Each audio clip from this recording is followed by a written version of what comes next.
Bismillahirrahmanirrahim. Assalamualaikum warahmatullahi wabarakatuh.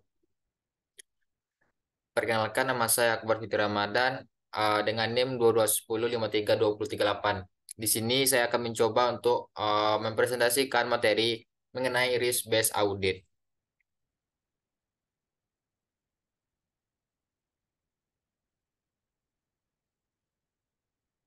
Nah, pada topik risk based audit ini ada 4 topik yang akan kita bahas. Yang pertama itu perkembangan pendekatan audit internal. Yang kedua itu pengertian risk based internal audit. Yang ketiga adalah tahapan risk based internal audit. Yang keempat adalah peranan internal auditor. Nah, yang pertama eh, perkembangan internal audit.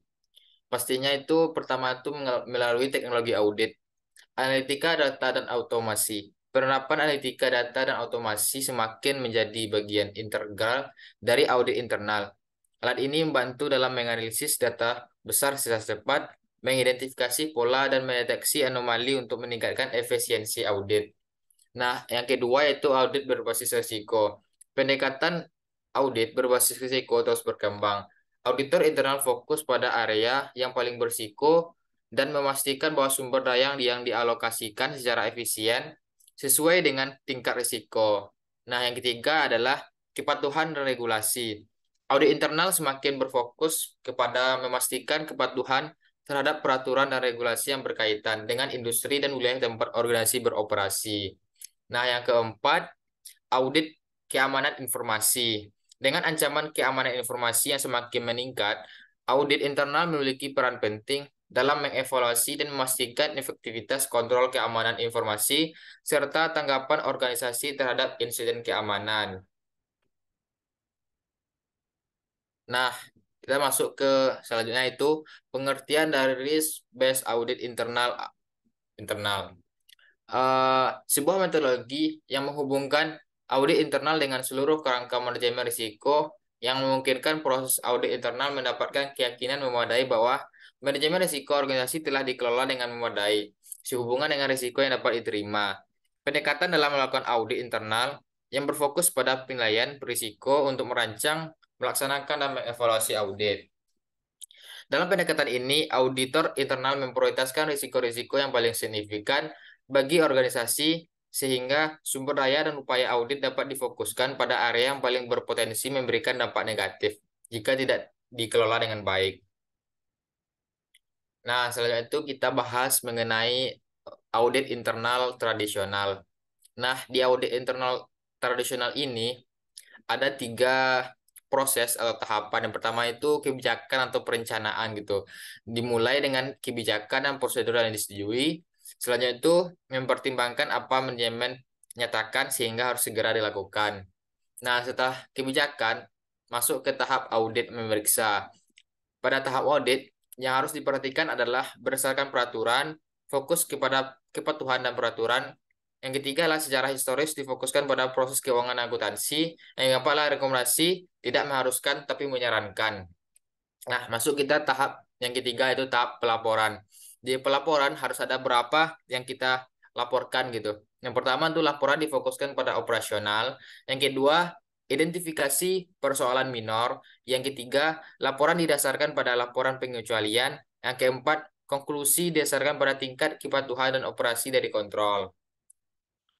Nah, setelah tadi kita bahas tentang traditional internal audit, sekarang kita bahas tentang risk-based internal audit. Nah, dalam risk-based internal audit ada 4 tahapan yang kita lalui. Yang pertama yaitu dimulai dari tujuan, mulai dengan tujuan yang telah ditetapkan. Setelah itu risiko, risiko mempertimbangkan risiko perusahaan yang di masa yang akan datang. Terus yang ketiga itu audit. Di sini audit memeriksa atau bekerja untuk mempertimbangkan risiko dan akan melihat kontrol yang diharapkan. Nah, yang keempat yaitu setelah audit itu pelaporan gitu. Risiko diprioritaskan pada tingkat strategik dan operasional yang penting. Nah, selanjutnya tuh kita bahas mengenai perbedaan metode konvensional dan metode risk-based internal auditor. Yang pertama itu pada karakteristik. Karakteristik pertama itu fokus audit internal. Kalau metode konvensional lebih ke penilaian internalnya. Tetapi pada metode risk based fokus kepada risiko bisnis atau prioritas. Yang kedua yaitu respon audit internal. Dengan metode konvensional memfokuskan kepada menjadi pengamat inisiatif perencanaan strategis. Tetapi dengan metode risk based memfokuskan ke korektif real time pemantauan terus-menerus berpartisipasi aktif dalam perencanaan strategis. Nah, yang ketiga yaitu karakteristiknya pengujian audit internal. Dengan metode konvensional, pengendalian yang penting, dengan metode risk based, risiko yang penting gitu. Nah, yang keempat itu metode audit internal.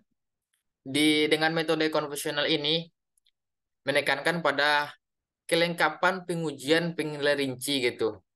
Nah, jikalau dengan metode risk based menekankan pada signifikan cakupan risiko bisnis secara umum.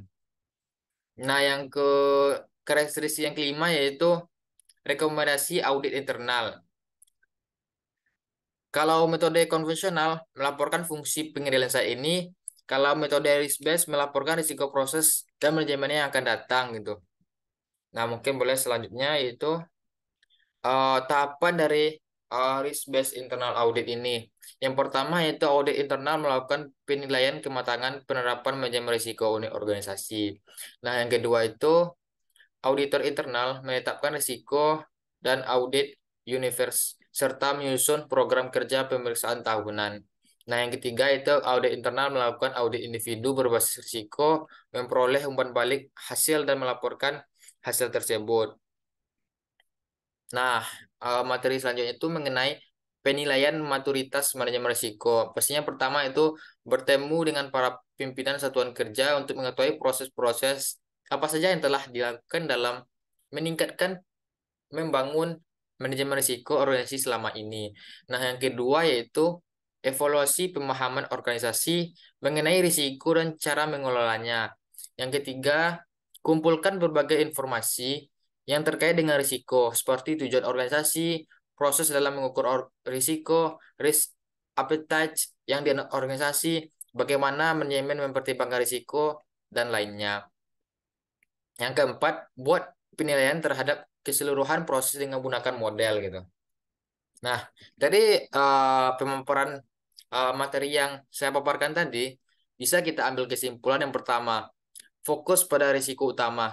Risk-based audit memungkinkan auditor untuk fokus pada risiko-risiko yang paling signifikan dan berpotensi untuk mempengaruhi pencapaian tujuan organisasi. Ya, dan membantu mengarahkan upaya dan sumber daya audit ke arah yang paling penting. Nah, yang kedua itu prioritasi dan efisiensi. Dengan mengidentifikasi dan memprioritaskan risiko, auditor dapat merancang program audit yang lebih efisien dan efektif, dan memastikan bahwa audit lebih relevan dan memberikan nilai tambah yang signifikan. Terus, yang ketiga, koordinasi dengan manajemen risiko. Risk-based audit mendukung koordinasi yang erat dengan fungsi manajemen risiko perusahaan. Auditor bekerjasama dengan manajemen risiko untuk memahami risiko-risiko yang dihadapi dan menentukan bagaimana audit dapat memberikan kontribusi terhadap pengelolaan risiko secara keseluruhan. Mungkin itu saja eh, pemaparan materi dari saya. Saya tutup dengan Assalamualaikum warahmatullahi wabarakatuh.